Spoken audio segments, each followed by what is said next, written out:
Good evening. My name is Lauren Anderson, and I'm the Manager of Alumni Relations at Johnson & Wales University. Thank you for joining us for tonight's session titled Sip with JWU, Whiskey versus Whiskey. We are excited to bring this program to you virtually and look forward to learning about this fiery spirit and what makes each style so different, even beyond the way whiskey is spelled. Before we get started, I'd like to review a few housekeeping items.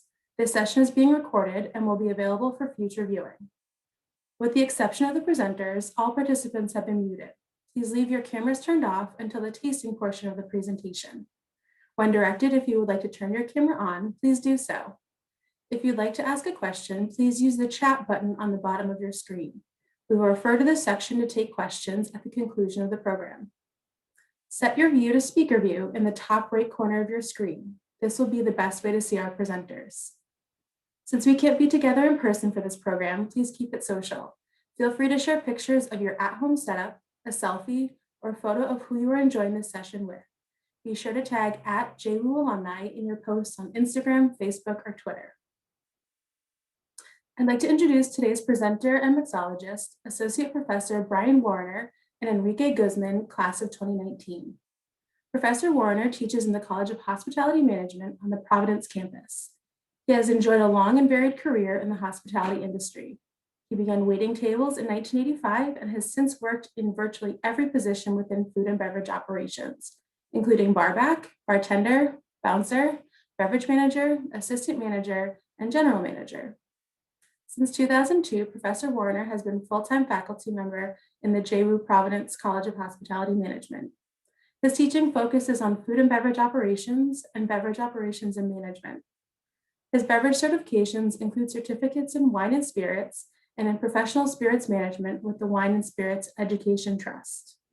Professor Warner has made 20 presentations to national beverage associations and has authored 75 articles on the subject of hospitality operations. He has served on the National Advisory Board for Nightclub and Bar and the New England Tequila and Rum Festival. He holds an MBA from the University of Rhode Island and a BA from Harvard University. He is also a graduate of Junior Marino's Liquid Lab. Enrique Guzman is a graduate of the Providence campus, class of 2019, where he earned his BS in Culinary Arts and Food Service Management. He has had a long and passionate relationship with food and beverage, immediately parlaying his degree into a line cook position at the Walt Disney World Resort. Around the same time, Enrique expanded his interest in experimenting with flavors from the kitchen to behind the bar. Again, he quickly turned this interest to working at some of the best craft bars in New England. He worked as a barback and bartender at the Dorrance, as a host and bartender at Dirk's Barbecue, and as a bartender at the Eddie in Dolores. Enrique was honored to compete as a member of the JWU student mixology team. He earned a minor in sommelier management upon his graduation. Currently, Enrique is a part of the kitchen lab at Nova Farms. We are so grateful to have Brian and Enrique with us this evening. Please join me in welcoming Professor Warner to start us off.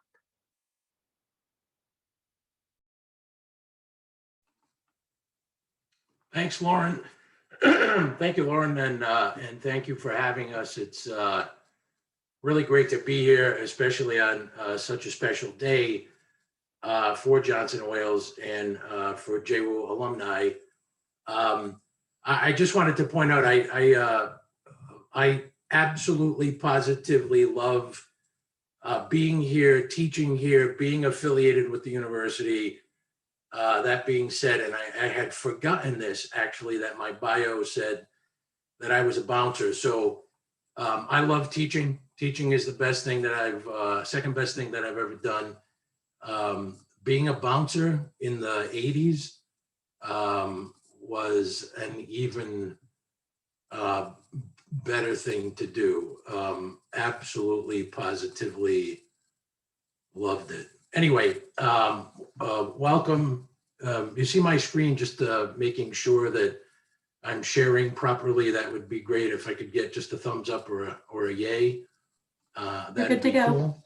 Thank you very much, Lauren. So tonight, I think when Lori reached out and asked if I would participate in this, I was absolutely thrilled and thought that based on the date, based on my own preferences, that we should take a look at the very least, Irish whiskey, and I thought it might be a good idea to create a counterpoint with Scotch whiskey. So tonight, we'll take a little bit of a look at the history and production of Irish whiskey. And it's really brief. It's just to provide a little bit of context for you, so that you get an idea of like what it is that we'll be drinking, how it's made, where it comes from, that kind of stuff.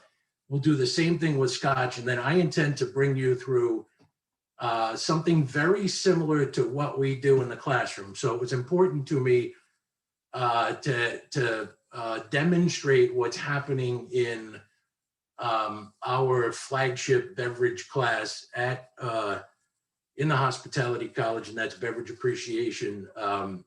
And so we'll go through kind of a tasting, the way we would go through a tasting in beverage appreciation. Enrique, who I'm absolutely thrilled, agreed to participate. We'll then mix some cocktails and we'll answer some questions. That being said, tomorrow is St. Patrick's Day. Tonight, we should kind of be in the spirit, certainly, of St. Patrick's Day. And I want to point out that even though a fair amount of my teaching, a fair amount of my training as far as beverages are concerned includes kind of a formal approach, I hope that it doesn't turn formal. I tell everybody that I spent some time in Europe. I've spent a little bit of time in Europe, and every time I go to Europe, I want to taste what the beverage is. So I was in Portugal. I wanted to drink Portuguese wines. Italy, I wanted to drink Italian wines. Ireland, Scotland, England, wanted to drink what it is that they drink.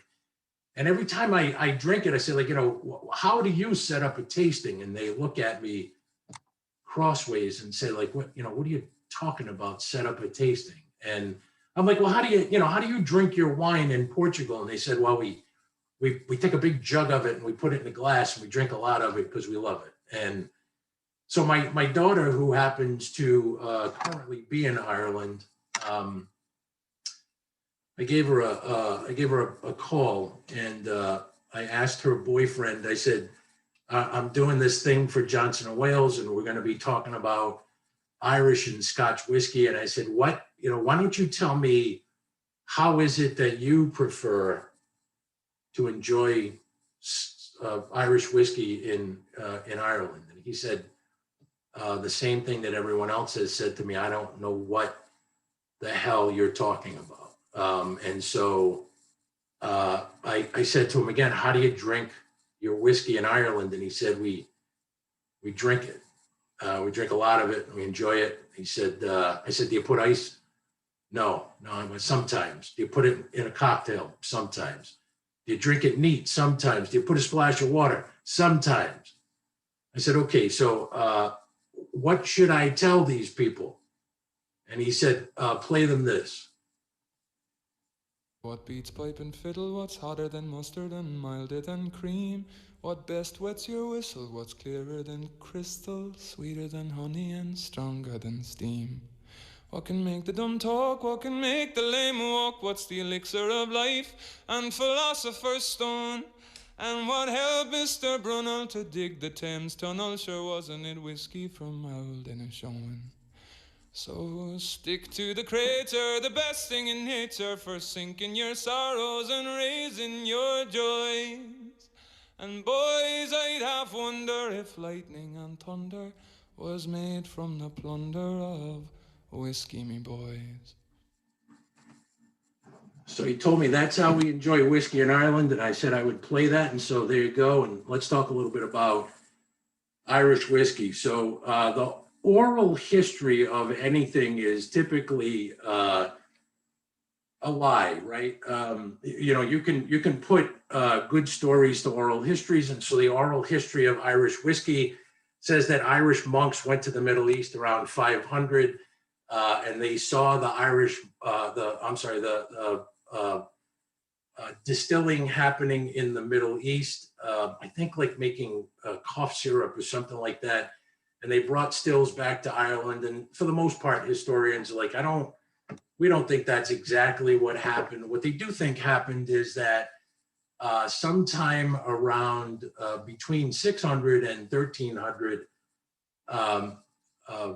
beer was made in Ireland, and that's in 600, and then in 1300 at some point, there's some evidence of distillation. So the best anyone can say is that sometime between 600 and 1300, distillation began in Ireland and Irish whiskey was born. As far as it being more of a global product is concerned, and I put on there good times, and I hope no one takes offense to the phylloxera breakout in France being characterized as good times. It certainly wasn't good for the French, but it was really good for the Irish. So one of the things that was in vogue in the 1870s, 1860s, 1870s was brandy and soda. That was the drink kind of the moment in the British Empire, in Great Britain, the UK. And so when phylloxera broke out, which is a small aphid that kills grapevines,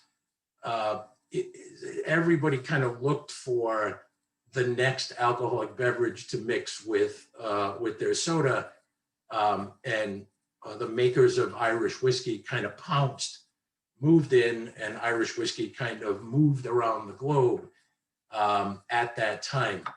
That being said, and I think that this is kind of a thing, especially if you're a little bit younger or a little bit newer to the consumption of whiskey, you might assume that, well, you know, Irish whiskey, like Scotch, right, is one of the absolute dominant beverages, alcoholic beverages on the globe. And that's kind of a recent thing. Irish whiskey has actually gone through some really tough times. In 1840, the Irish temperance movement began, and so fewer people within Ireland drank Irish whiskey. In 1860, the Scottish developed blended Scotch whiskey. They were able to develop the coffee still or column still, the perfection of grain whiskey that they added to their single malts and created this really wonderful, kind of more accessible beverage.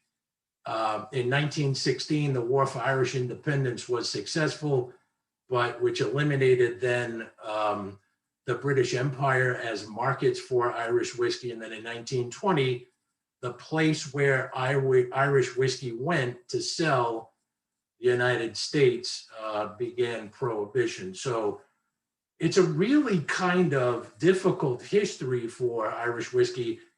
In 1966, there were 5 distillers on the island, and they formed what's referred to as the Irish Distillers Group to try to make a go of it, to try to do better, and they really weren't able to. And in 1988, ended up having to sell off everything to Pernod Ricard.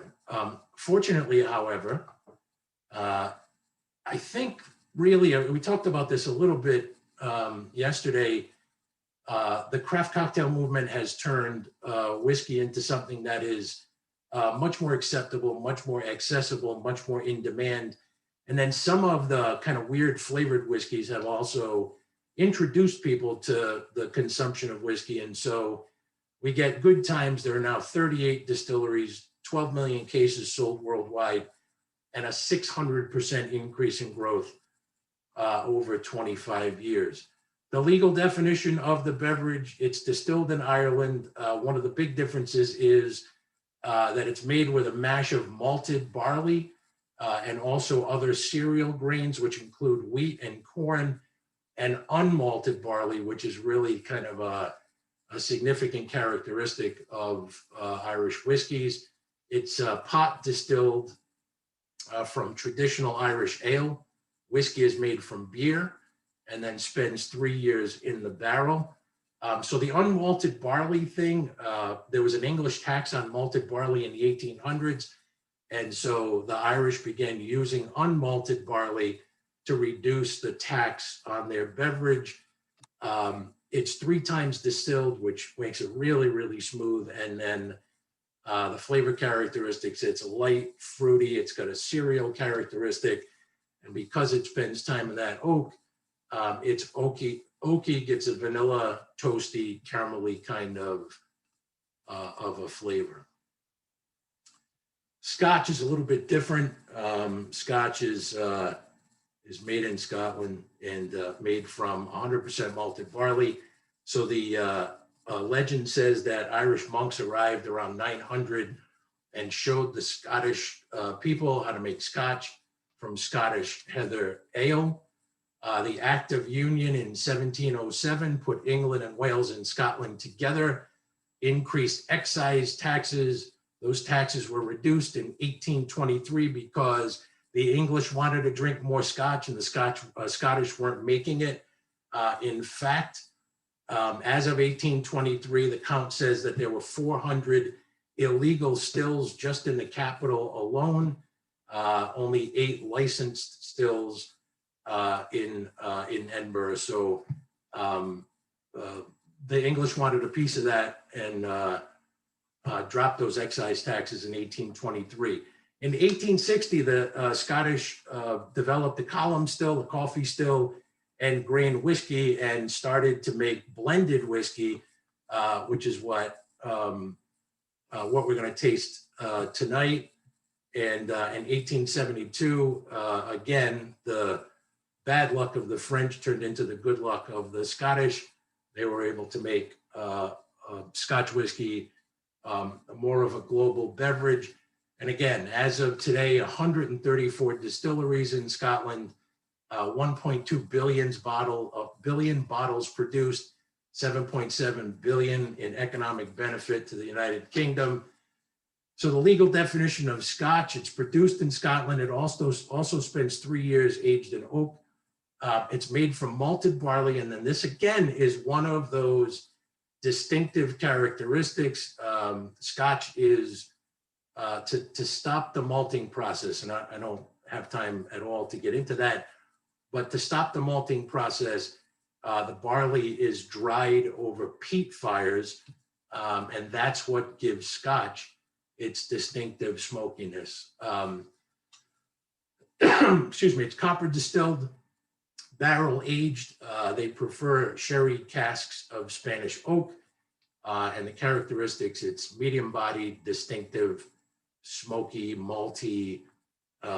It tastes just like Scotch. So a couple of things. Again, I don't want to get into this too much, but there are 5 primary Scotch producing territories in Scotland. Most Scotch comes from Speyside. Glenlivet comes from Speyside. Without getting into the other regions of Scotch production, Islay is probably the one that most single malt Scotch fans know about. That's that really heavy, peaty, smoky single malt Scotch, like Laphroaig is that. The other kind of interesting distinction with Scotch whiskey is single malts. And so a single malt is distilled from water and malted barley at a single distillery. A lot of people think it's one distillation. It's not. They will blend different years to get their single malt to taste like they want their single malt to taste. And then a malt whiskey, blended malt whiskey is blended with grain whiskey to soften things up a little bit. And there are lots and lots of different single malts that go into a blend. All right, so I'm going to talk a little bit about the way we taste spirits at Johnson & Wales. And I want you guys to, again, I would say be mindful of the formal tasting methodology that we use without being kind of, stuck by it, right? I think, if you're the type of person who wants to take tasting notes, then by all means, you should take tasting notes. But if you're not that type of person and you really would just kind of rather taste for like enjoyment, like, do I like this? Don't I like it? It's also a good idea to think about the characteristics that make a thing taste like that thing, and what it is that you like about it, maybe what it is that turns you off about it, and try to kind of be as, again, mindful as possible as you're consuming the drink. So this is just an example of a tasting note that we would use in beverage appreciation at Johnson & Wales. We have the students first examine a beverage, right? So I have my Irish whiskey here, my Scotch whiskey here.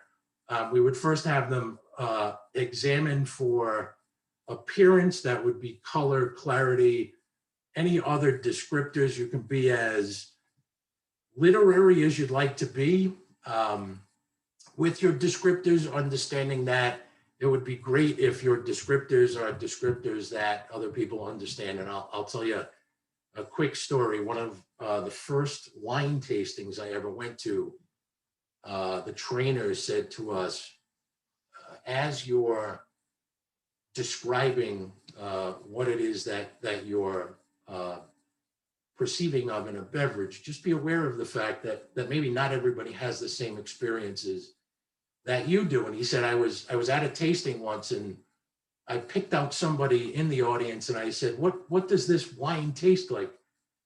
And the person said, it tastes like dawn on the Amazon in April.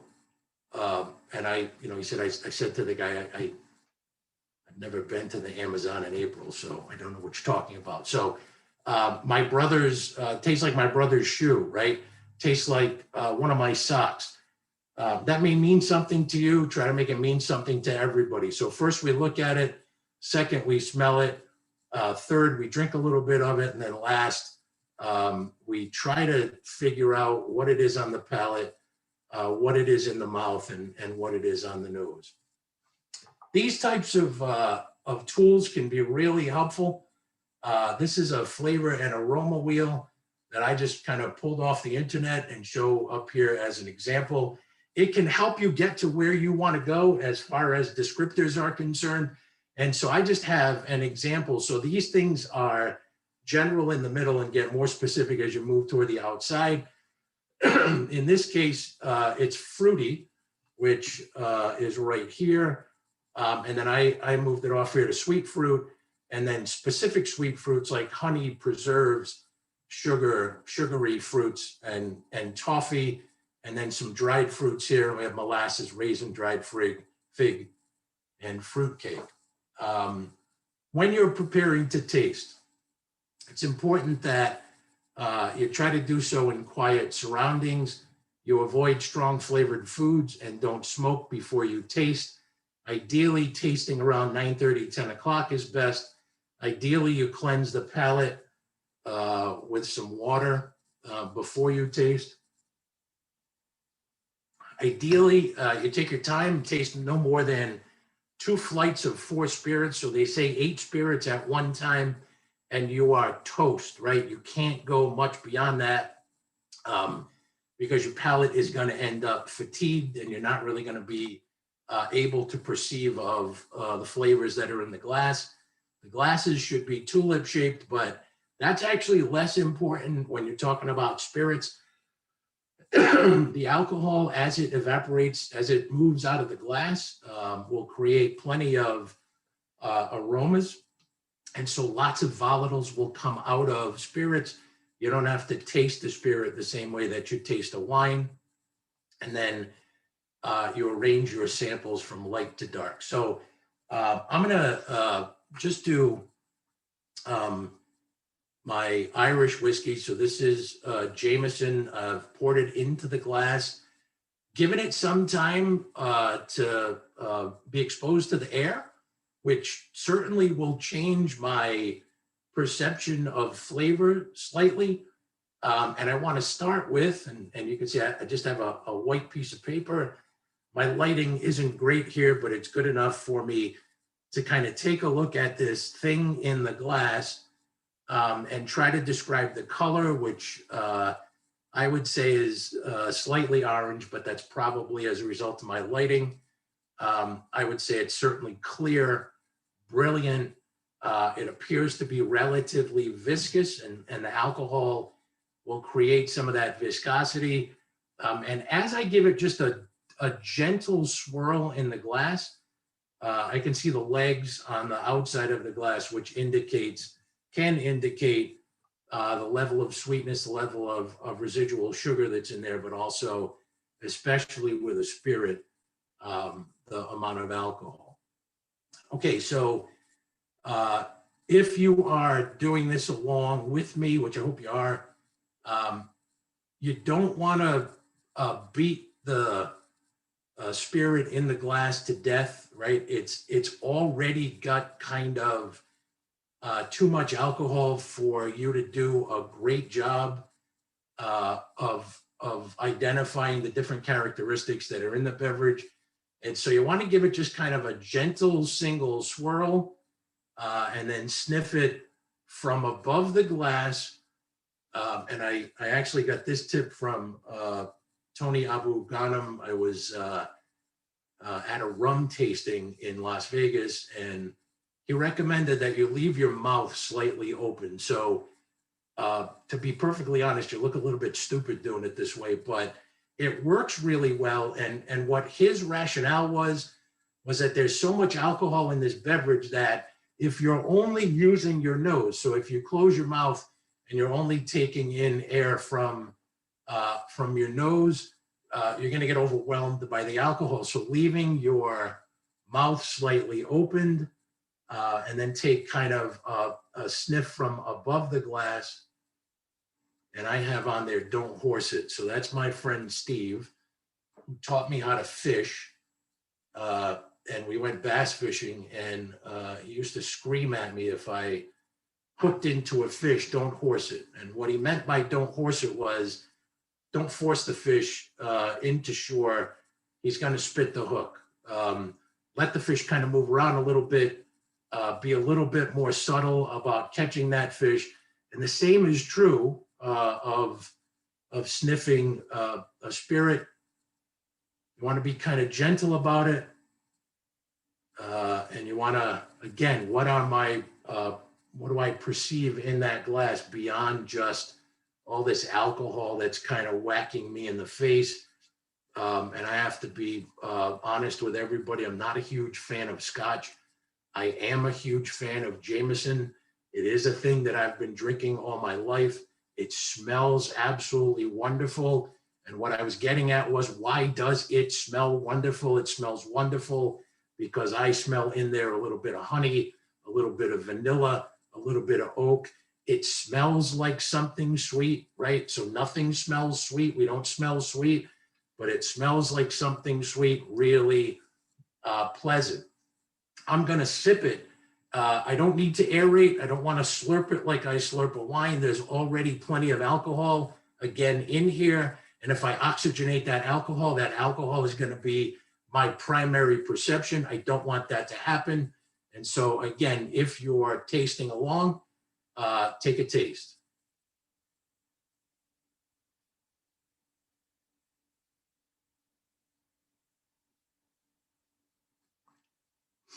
And I'm going to hold it in my mouth for 5 to 10 seconds.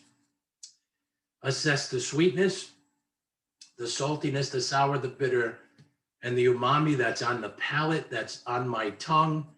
It burns a little bit, but it absolutely positively started a little bit sweet for me. And then finishes a little bit dry. That has to do with the map of the tongue and where we perceive of those flavors. The weight, length, and sensation, I would say that just based on other whiskeys that I've had. It's a pretty light-bodied spirit. It's pretty short. The sensation is of a little bit of heat. And then if you're not, haven't had another drink of it, take another drink of it and think about what are those flavors that you're getting, you know, in the nose. And I would say, and so this is so here's the last bit of information I'll give you on this.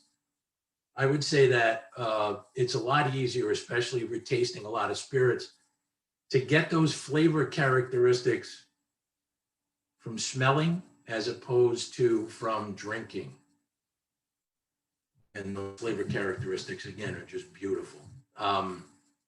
So if you were drinking that, if you went through that tasting the Jameson characteristics, light gold, straw gold, honey gold, I would say more honey gold. I don't think straw gold, but again, that's a little bit of the, you know, the environment where I'm doing this tasting.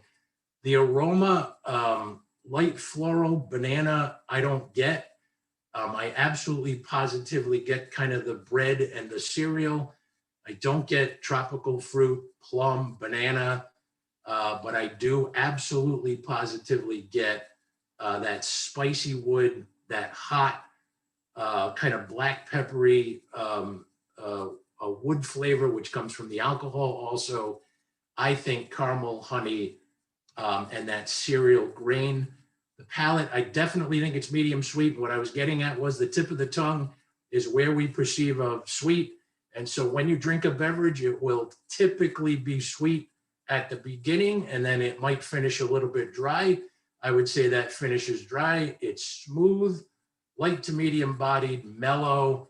And again, the flavors, the maltiness, vanilla, I think pepper, orange rind, you know, those are all things that I taste. As far as, again, the banana and the plum, I don't get that, but maybe some other folks do. So I don't really have time to go through Johnny Walker tasting, but as far as the deck is concerned, please feel free to go through that kind of systematic tasting, but in a fun way, right? You can sit down and you can make notes if that's a thing that you want to do, or if you feel like just kind of having a whiskey tasting, maybe something social, maybe something less formal. Again, I think that's terrific.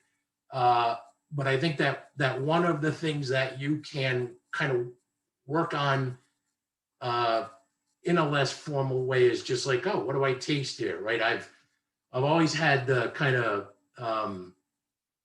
because of the training that I have, I've always had the ability to kind of pick out a flavor when I'm tasting with friends, and they're always pretty amazed at how I'm able to do that. That said, don't let me or this list, you know, influence what you're tasting. So one of the things that you don't want to do is you don't want to look at the list and say, oh, this list says banana bread. Let me see if I can go find banana bread in this beverage. You'll find banana bread in the beverage. Again, what I typically tell the students is there's no wrong answer unless you come up with a wrong answer. So you can look at the Jameson and say, well, you know, I can see kind of all of the flavors, and that many of those flavors fall within the same family. So if you were to drink the Jameson and say, I definitely taste mango and grapefruit, then if I had you in class, I would say, no, you don't, you're wrong. But if you want to talk about honey and plum and maybe some banana and some wood, then even if I'm not 100% picking up those characteristics in the beverage, it's perfectly reasonable to assume that they're in the right family and that they are in there. So I would hope that you would take a shot at tasting some spirits. If the spirits tasting is too much, again, I'll just tell you a very quick story. I'm getting over on my time. I have a weird, again, role in my family. As my nieces and nephews hit 21, they call me and say, what should I drink? One of my nephews was going to Scotland. He said, I want to go to Scotland. I want to drink Scotch, but I've tried Scotch in the United States and I hate it. And so I said to him, go drink Scotch cocktails. It's a way to make the spirit more accessible and still be able to appreciate kind of the characteristics that are in that spirit. And so in that vein, I will give this over to one of my favorite ex-students ever, a young man who, rocketed up the bar industry in Providence very quickly based on his commitment, his ability, his knowledge, worked in some really great places at a very young age. To talk to you about making some cocktails out of, again, what can be tough spirits to taste on their own. So I'll give it over to Enrique. Hello, thank you so much, Professor Warner. Love the presentation. Thanks, buddy. All right, so hello, my name is Enrique. As you know, I'm one of the JWU alumni. I have worked in bars. I've also barbacked. I've gone to Disney. I've done a lot of things. And now my course has settled on to joining the cannabis industry, which is completely out of the ordinary. But we're making it work. So now I'm going to start showing you guys on how to make one of my personal favorite drinks too. And it's very easy. It's a classic, and it's something that's relatively something that's still in your house, like sugar, lemon juice, and whiskey, and some ice if you got some. All right. So this is what you're going to need for your drinks. So the ingredients calls for lemon juice. So I got fresh lemons right here, along with some simple syrup that I made. The simple syrup, a lot of bartenders use simple syrup as a 1-to-1 ratio of water and sugar. A lot of people in the industry nowadays, now that they're making like craft syrups, craft cocktails too, they're actually going to do more of a 1 to 1.5 ratios of sugar. So that's 1 water and 1 to 1.5 of sugar. And then lastly, this is my personal favorite. This is very optional too. You won't see this often in drinks, but one of my personal favorites too is that you will have an egg white also in the drinks too as well. All right, so let's get started. So first things first, when you're building the drinks, you want to build it in your tin cup. And you would also want to do the cheaper ingredients first, which is like the lemon juice. So for my recipe, this calls for 2 ounces of, 1 ounce of lemon juice. If you don't have a measuring cup too, one thing that I also use as a measure is a shot glass. If you got one of these tall ones too right here, these are actually 2 ounces if you fill it all the way up to the top. So you can just kind of eyeball and reference it a little bit. All right, so I'm gonna get my 1 ounce of lemon juice.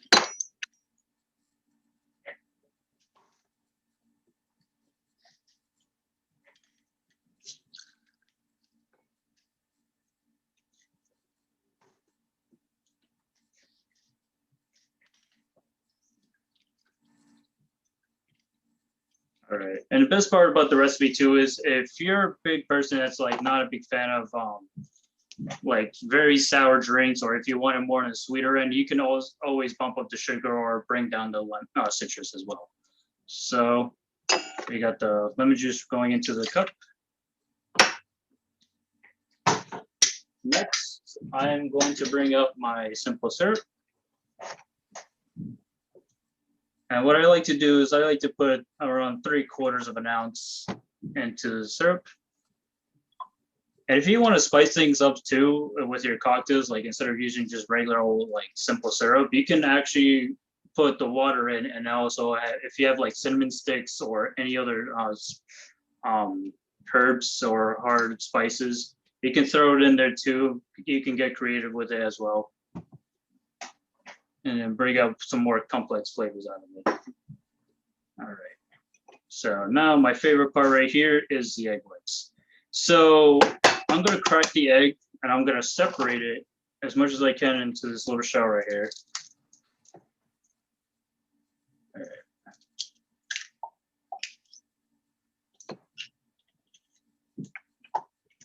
Try to get as much of the egg whites as you can without breaking the yolk.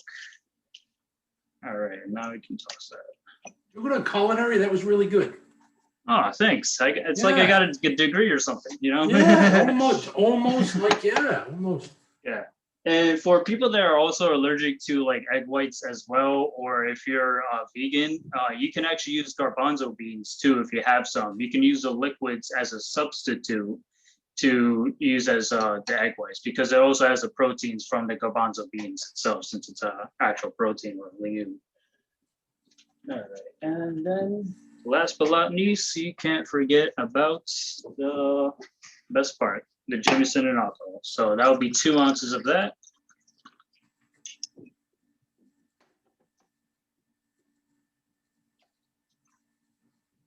All right, now that everything's into the can, is like what I like to call it, or the Boston shaker.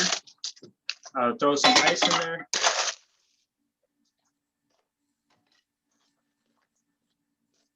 So for the ice, I like to put like a good amount of ice just to help chill it down a lot more quicker and also break it up a little bit.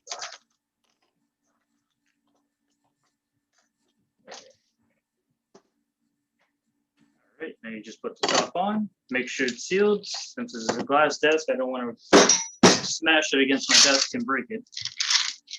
Now we just go for the shaking. So I shake until like 10 to 15 seconds, and what I like to call it, like a good reference to it, is if the Boston shaker in front of you is actually like really cold and nice and frosty, as I'll probably show.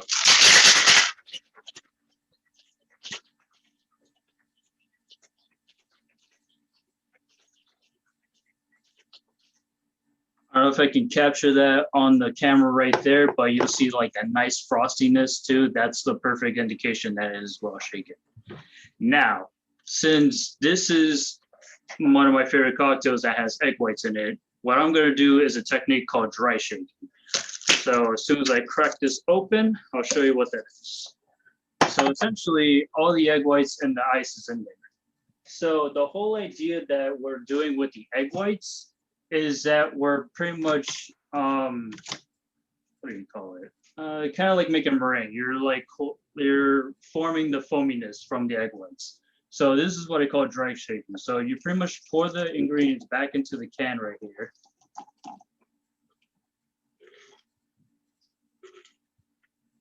Try to get as much of it as you can. And then what we would do is we would dispose of all the ice. It's irrelevant now. All right, so for dry shaking, what I do is shake it with no ice. So we put the topper on back, and then you just shake without ice. So the reason why we're doing this again is to get this nice, awesome, silky texture from the egg whites that it's building up inside. And you would want to do this until like a good another 10, 15 seconds too. To me, I go by feeling, because you put where your hardware is, which is in the booze.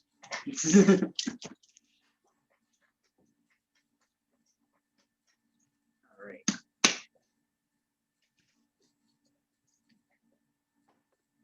we go.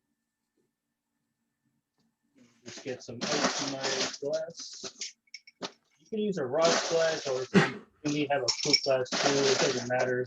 It's all on personal preference. Me, when it comes to cocktails, I feel like there's no wrong answers. I don't have a personal preference on whether up or on the rocks. I honestly like it on the rocks because it likes to keep it colder. No, the only problem is having it on the rocks, it's gonna dilute it quicker. So that means you have to drink it quicker. And from what I've learned from the best bartenders that I read in the book, the best way to drink it is the faster you drink it. So good tip on that. Now we got a little strainer. And there we go. And then voila, that's pretty much it. One thing I like to add into towards the end is also the bitters. Bitters is definitely like one of the best things about cocktails, in my personal opinion. Like it doesn't matter about the booze, the syrups, or anything. If you got the bitters in there, you always have a place in my heart. So the reason why I do this is because it helps tie in all the flavors together and gives it more complexity, more floralness, all in once.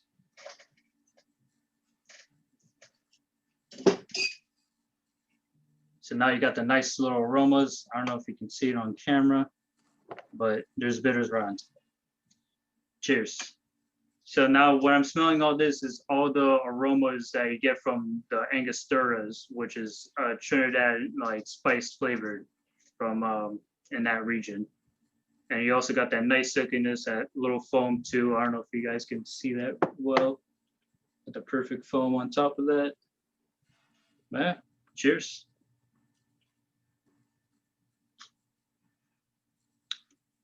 Wow, that's really nice.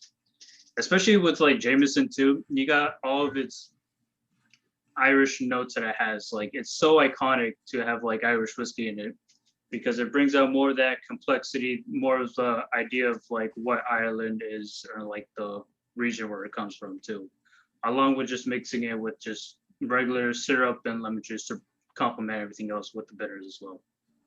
And along with the egg whites, give it a more silkier texture. All right, Enrique, can you make an old fashioned in like 3 minutes? Oh, I can do it in All right, go. 1 minute. All right, sounds good. Oh, let's see how fast you are. All right, ready? So we got the glass, got the Johnny Walker.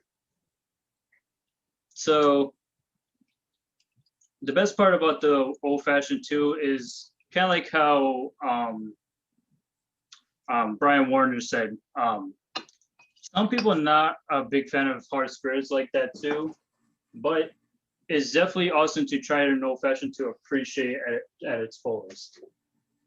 So I have some special bitters right here. So old fashioned is very simple. The base components of it is the booze, the bitters,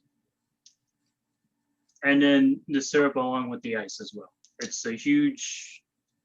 It's the most simplest thing, and it brings out a lot of different notes on it as well. Okay, awesome. And then we also got the syrup.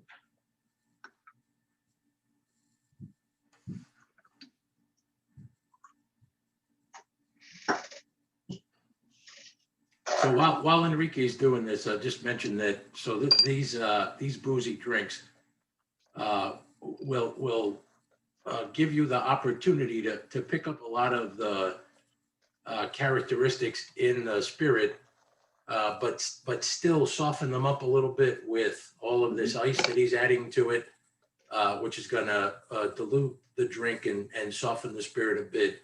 And then the garnish and the bitters and the simple syrup will also, again, round out that drink a little bit, reduce some of that harshness that maybe is too much for some people from the straight spirit. What are you doing right now, kid? Absolutely. So right now I'm just stirring up all my ingredients. So when it comes to old fashions or anything super boozy like this, just like how he said, it's really nice to have them in an old fashioned like this, because especially with the ice too, it helps bring out more aromas when you kind of dilute it. Because once you're trying something that's full on 40 proof in your face, it's very overwhelming after a while. So the best way to like tone it down if it feels too overwhelming with any spirit at all, you would want to throw in some water in there as well to help soften it up, just like I said. And honestly, if you throw water or just like droplets in it too, it will release more different flavors that you might not have thought of or just saw in it when you were like tasting it with the palate as well. So just real quick, and while Enrique drinks this thing, one of the things that the ice will do, it will also mute some of the flavors. So the purest way to taste a spirit is to taste it neat. But when you make it real cold like this, again, some of the flavors are gonna be muted a little bit. Adding the syrup, you might think, well, that's too sweet. I don't like a sweet drink like that. But that ice cold drink up, kid. Let's see how you did. How'd you do? Wait, I gotta add the garnish first. Oh, wait. All right, I'll be quiet. So for the old fashioned, I know a lot of people want to see some flair on here tonight. So I mean, I can't really do much, but I can definitely flambe a little orange zest right here. So the best part about like the old fashioned too is the garnish of it. So people will grab the zest of this, which has a lot of oils on it. And what I'm doing right now is grabbing the lighter, heating up the skin of it to help release in all the oils in there as possible. And on top of that too, you can just, I don't know if you can see it, but I guess I didn't do it this time, but if you squeeze in the orange zest into the flames, it'll help crumble it and just kind of go into the drink to give it more of a smoky, well, more of like a burn, nice like char taste, more bitterness to it in the orange peel as well.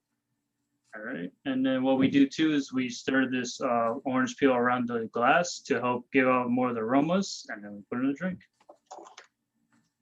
Cheers. And with this too, very boozy, but it's not as overwhelming as smelling it like up in your face, straight booze where it's overwhelming. Very nice. You smell the orange, the complex flavors from the bitters too. And it's all combining with also the natural flavors of the red label or like the spirit itself. Cheers. All right, Enrique, how'd you do? Amazing. That was really good. I haven't had an old fashioned in a while. That was really good. All right. So thank you, buddy. That was terrific. Yeah, no problem. Thank you so much. Thank you for participating, and we'll throw it back to Lauren, take some questions. Wonderful. Thank you both. This has been quite a fun experience tonight. I know some people are making them along, and then some will save the recipe for some future cocktail shaking. So we do have one question that came in, and it is from Craig. He's wondering, Brian, have you tasted Jameson Distillery Edition or the Middleton Reserve? And if you have, what's your opinion on them? So I have tasted the Middleton Reserve. I have not tasted the first one. When my daughter came back from Ireland, she brought me some of that, and she brought me some of the, hold on just a second.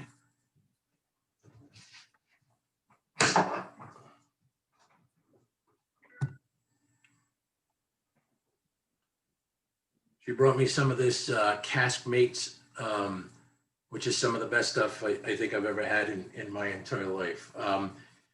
You know, again, I am a huge fan of Irish whiskey. I've been drinking Jameson for a really long time. You know, we joked about the fact that it's a little bit like of a gateway whiskey, if you will. And I know that has a negative connotation, but it's accessible, it's drinkable. And I think when you start to get some of these different forms, more interesting forms of Irish whiskey, it's a thing that I like to begin with. And so as they do some interesting stuff to it, I have a tendency to like it just as much.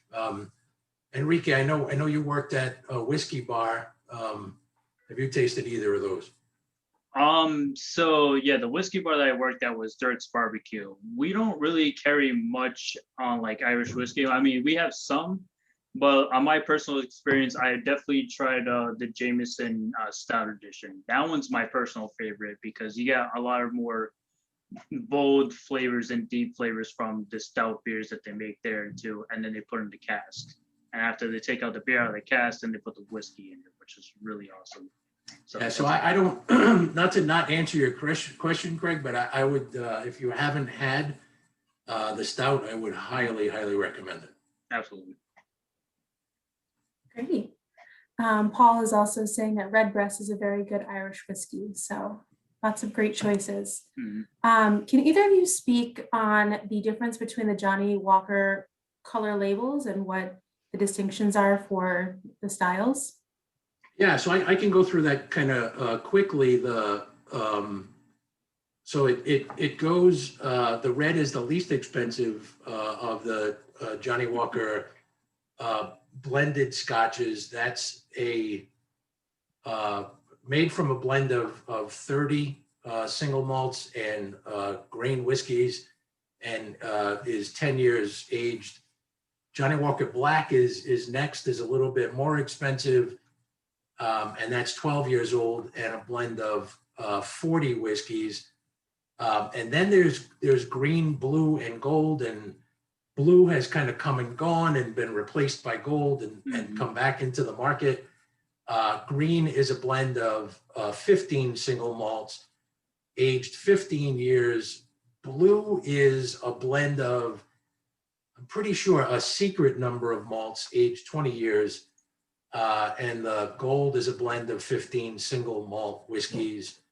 And, you know, it's right, as whiskey gets older, as anything that's aged in a barrel gets older, it gets more expensive. So as you go from 10 to 12 to 18 to 20, because of what's called the angel share, which is that little bit of the liquid that escapes through the barrel, as the barrel expands and contracts, you get less liquid in the barrel, and that liquid that's left in the barrel that's aged longer is more expensive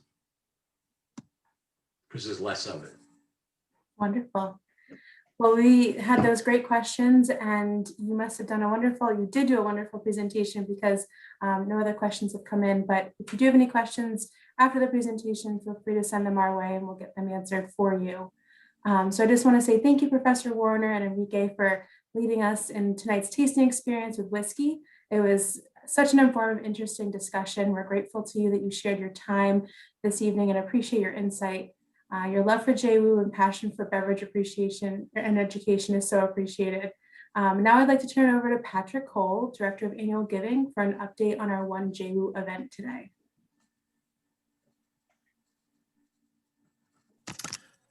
Thank you, Lauren, and thanks to everyone for joining us on what is a very special day for Johnson & Wales University. Not only do we get to sample whiskey with Professor Warner and Enrique, but we're celebrating One JWU, 24 hours of giving. This is our annual giving day that began at midnight, and it's brought together alumni, faculty and staff, parents, and friends of the university, all in support of our students. What's really special about One JWU is that it gives our community an opportunity to directly support their passions at Johnson & Wales. So anything from student scholarships to athletics, to each of the 6 colleges, including College of Hospitality Management, and even student clubs and organizations. All of the One JWU donors are supporting the things that make Johnson & Wales so unique. And I just wanted to let everyone know that, you know, alumni giving is obviously very important, but it's more than just a donation. Each year, alumni giving rates factor into Johnson & Wales rankings, our ratings, as well as our reputation among employers, grant-making organizations, and other groups. So these really all combine to enhance the value of a Johnson & Wales degree for past and for future graduates. So with that, you know, I wanted to give everyone a very quick update on where we stand with our One JWU progress. We are about 4.5 hours away from midnight and the end of One JWU, but I'm very excited to report that we are 84% towards our goal of 1,000 donors in one day. So that is 838 donors, and we are trying to reach 1,000. When we reach this goal, we'll unlock an additional $10,000 for students through the Chancellor's Challenge. We can do this, we absolutely can, but I'm gonna ask all of you to do one thing after you finish your whiskey. If you could please share the giving link on social media, send emails to friends and classmates, send text messages. If you can just share that link, you'll help us reach our goal and finish the day strong.